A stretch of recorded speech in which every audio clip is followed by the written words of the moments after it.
Hello, my name is Renee Rhodes and I'm a student on the Animal Welfare Science, Ethics and Law Master course at the University of Winchester. Today I'm going to give a presentation on examining the welfare of dogs and hogs during wild pig hunting and hog dog rodeos in the United States. In this presentation I will cover wild pigs and their impact, management of wild pigs, pig hunting with dogs, hog dog rodeos, and a summary of the information presented. On all continents excluding Antarctica, wild pigs are native to northern Africa and Eurasia. Early Spanish explorers brought pigs into the continental United States in the 1500s as a food source. During the late 1900s, pigs were distributed into the ecosystem via unlawful translocation for the purposes of hunting and food. Subsequently, some fled captivity, further adding to the population. Although related to the domestic farm pig, wild pigs have thicker skin, leaner bodies, coarse dark hair, and the males have tusks. On average, wild pigs weigh around 150 pounds, with some growing even larger. They have a high fecundity, breeding can start around 12 months of age, and they are prone to having 2 litters of up to 12 in a litter. As a result of their robust nature, wild pigs are the most abundant, free-ranging ungulate in the United States, having been reported in 35 states. Wild pigs can carry zoonotic disease, damage crops, compete with livestock, encroach on public spaces, cause widespread damage to ecosystems, and have the ability to be aggressive towards humans and other animals. Wild pigs have an ecological impact by wallowing, rooting, and eating, causing soil erosion, degrading water quality, and damaging or deconstructing agriculture or forests. Pigs are opportunistic omnivores, eating other animals such as ground-nesting birds, reptiles, amphibians, and other small mammals. The cost of trying to control the wild pigs and the damage they have inflicted is reported to exceed $1.5 billion in the U.S. annually. Real costs are unknown as most damages go unreported. The current estimation of the wild pig population in the U.S. is over 6 million and rising, as these adaptable animals have no natural predators. Figure 1, Global Impact of Predators. This bar graph illustrates the number of threatened or extinct bird, mammal, and reptile species negatively affected by these predators. From left to right, cats, rodents, dogs, pigs, small Indian mongoose, red foxes, and stoats.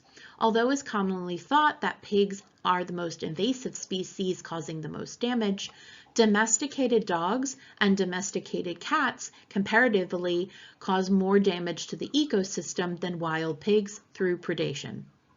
Due to their heavy impact on the U.S. ecologically and economically, wild pigs are of great concern. Efforts have been taken to manage their numbers in lethal and non-lethal ways. However, management is challenging with a species that is highly evasive, proficient, and reproduces rapidly. Wild pig management and researchers have shown interest in baits containing toxic doses of substance such as warfarin, an anticoagulant commonly found in rat poisoning, or sodium nitrate. Poisoning is cheaper than shooting and trapping, making it a worthwhile avenue to investigate. Some promising research occurred in the 1990s in Australia, where studies indicated a 67 to 99% decrease of the pig population with warfarin. Another study on Santiago Island in the Galapagos, the wild pig population was eradicated with a combination of warfarin and hunting. Death by warfarin overdose can be a lengthy and uncomfortable process. In a study by Beasley et al. In 2021, it was reported that pigs had, on average, taken 8 days to die from the warfarin baits, with some pigs taking up to 11 days. Initial signs of toxicity began on average 24 to 72 hours after ingestion. The symptoms the pigs will experience from warfarin poisoning include external bleeding, vomiting, incoordination, among others.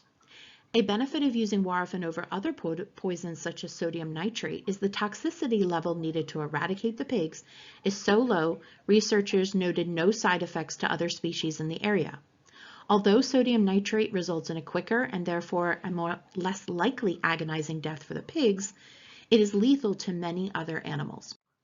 In the last decade, the hunting of pigs has become big business, blurring the line of hunting which is conducted to ease the overpopulation and hunting for recreational sport.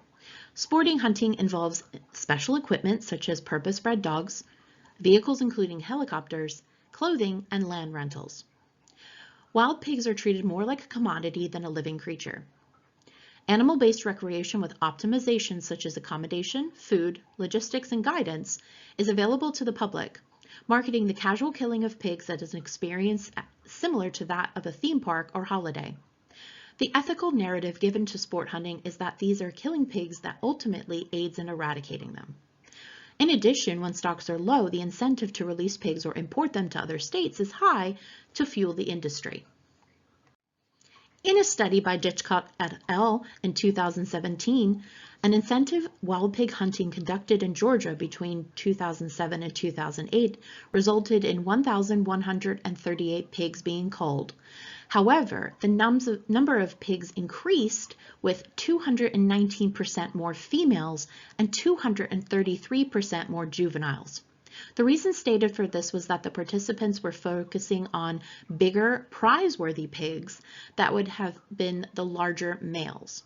Less competition for resources means the other pigs were left to thrive. Sport hunting allows a similar trajectory, with hunters looking for impressive kills rather than aiming to kill as many pigs as possible for eradication. Trapping has been found to be the most effective management tool for wild pigs. A study by Gaskamp et al. In 2021 comparing coral traps, drop nets, and suspended traps finds suspended traps remove just over 88% of the estimated population in a controlled area. The drop nets only slightly lower at just over 85%. Corral traps had the lowest rate at only 48.5%. Drop nets and suspended traps also have the ability to remove whole sounder or groups of pigs, offering large-scale operations, leading to less time and money spent. Pigs caught using these methods may endure some stress from the sudden environmental changes or confinement. However, the pigs are less likely to suffer from poor welfare, as the traps are unlikely to cause injury. Additional euthanasia procedures are relatively quick and conducted ethically with these types of traps. Dogs have been used as hunting partners for humans for thousands of years, including the hunting of wild pigs. The hunting of pigs by dogs is often an endurance-based event, with the dogs chasing down the pigs, cornering them, and waiting for the huntsman to arrive. The hunter will generally choose to shoot the pig with what is known as a kill shot to the head, shoot the pig with an arrow, or stick the pig in the heart with a blade. Hunting with dogs, or hog dogs as they are commonly known, can be extremely dangerous and stressful for all involved. The chased pigs will most likely experience fear, distress, panic, and injury trying to evade the hunter and dogs. If they are killed by sticking, this is a prolonged, painful death where the pig is held down by the dogs until they hemorrhage out. The dogs used during the hunt are exposed to their own threats of physical injury or stress, as pigs are large, strong, and can cause severe damage with their tusks or teeth. Dogs are also at risk of poisoning, snakes, accidental shootings or stickings, heat exhaustion, and injury from other excitable dogs. Hog dogs can wear Kevlar collars and vests, which may aid in preventing injuries from pigs, but they also cause raised body temperatures, resulting in dogs overheating from exercise or sun exposure. There are two types of dogs trained for pig hunting: baying dogs and catching dogs. The role of the baying dog is to hunt, chase, and hold the pig in place by intimidation. The baying dogs are trained to not connect with the pig. The catch dog is used to immobilize the pig while the hunter advances towards the kill. The catch dog is trained to go for the base of the pig's ear to hold them as a means of controlling. Dogs are often trained using remote collars with the discretion of the owner if they use electric or vibration features. Some owners use physical corrections in the form of beating or hitting dogs as a means of training them. Recreational hunting is predominantly orchestrated on an ad hoc basis, while effective pest control operations are well thought out and planned. The hunts are often expensive, labor-intensive, and ineffective. The tools recreational hunters use are guns, bows, and knives, all inefficient, and they are used generally to test the skill and competence of the hunter, not for eradication. For comparison, a study of recreational pig hunting activities from a 6-year period in Australia produced 11,000 pigs for cull, while a large-scale operation from authorities saw nearly 10,000 pigs killed in just 3 weeks. Figures 2, 3, and 4, wild pig populations in the U.S. While the distribution of wild pigs has grown from 1982 to 2021, when we compare the current figures of 2021 to 2016 data, there has been a decline as well as a complete eradication of wild pigs in some states. In states where recreational hunting is popular, Texas, Oklahoma, Louisiana, Florida, and California, the populations have remained or increased. Hog-dog fights are estimated to have occurred for the last 30 years within the southern U.S. These fights originated from hog hunting as ways to test and train dogs in trials with wild pigs outside of hunts. The first organized trials pitting dogs against dogs and their handlers was Louisiana's Uncle Earl's hog-dog trials, an event that began in 1995 and still continues. While advertised as entertainment, dogs and pigs at these events are subjected to fear, stress, and injury from one another. In states where hog-dog rodeos have taken place, there are laws against animal fighting and baiting. In 2004, Louisiana banned hog-dog rodeos on account of their previous brutality. Modifications were made to Uncle Earl's general rules, which no longer allow a dog to catch a pig. However, there's no tangible way to prevent this from occurring in trials.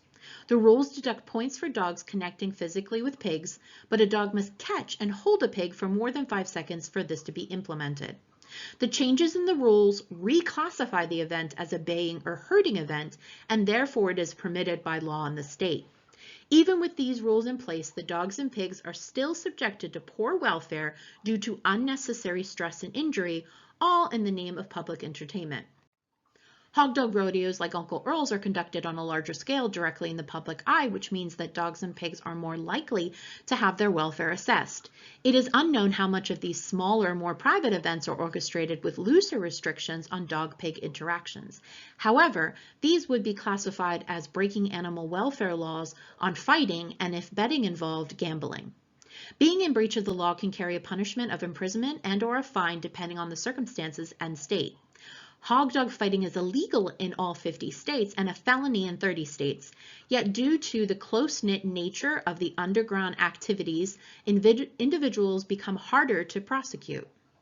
Events like Uncle Earl's charge an entry fee and offer cash prizes along with trophies for the winning dog teams.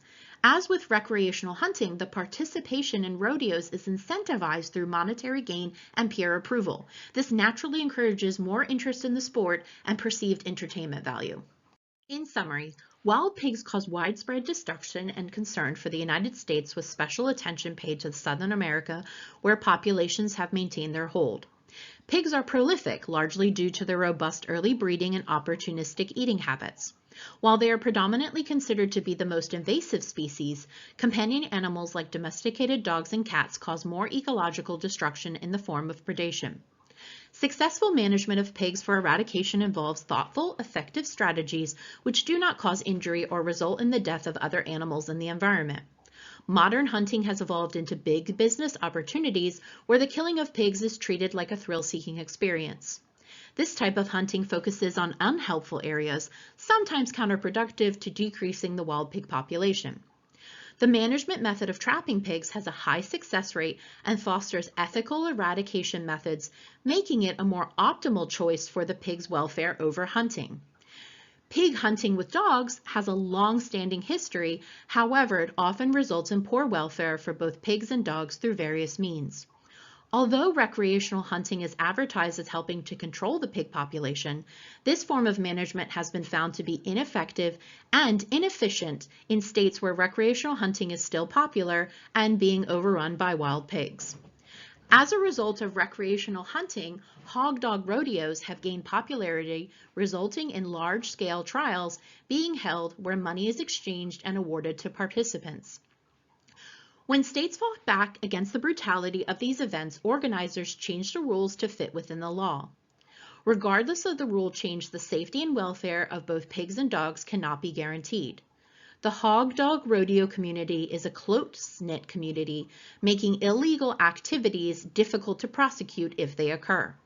On the whole, these events serve no beneficial purpose to the dogs or pigs, as the underlying sport, recreational hunting, is not a viable management tool for aiding in the reduction of wild pigs in the U.S.